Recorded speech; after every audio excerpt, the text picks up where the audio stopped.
how do we ensure that over time robots begin to develop a granular understanding of each human that it works with and is able to tailor its feedback accordingly? What are the key enablers for that to happen? When you're studying trust, there are three facets always. Like one is the human facet, how there could be different factors like how skilled they are in the task, how stressed they're feeling, and those things. And one is the robot facet, like how does the robot behave? What is it capable of? And one is the task facet, like how complex is the task?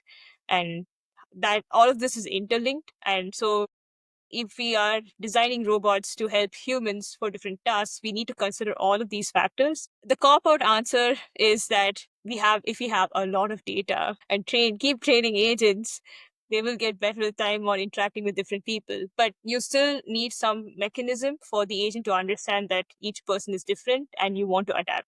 So one way to go about is that you can share some knowledge across different users. Like in general, this is what people prefer for a specific task. And in general, this is what I should do. But each person will have their own preferences. And you also want to keep track of those preferences and adapt with time.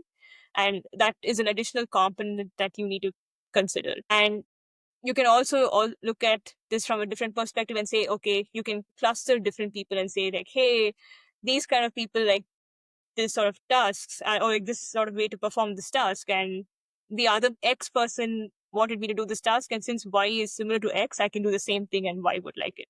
So you can also do some sort of clustering or grouping of people to understand that similar people with similar personalities might have similar preferences and you can adapt accordingly. But I personally like understanding or trying to reason about how different people's preferences change with time. In how I would go about doing these things is that, okay, I think we should have like a base policy that can at least do the task to a certain extent, but have some way of reasoning about, based on your history of interaction with this specific person, what do you estimate this person likes and what they don't like, and adapt your behavior accordingly. And an intelligent agent should be able to convey that if it is uncertain about the user's preferences, it should be able to ask them, hey, do you think I should do this or that? What would you prefer? That's one way to also go about this. And you can keep updating your understanding of this person as you keep interacting.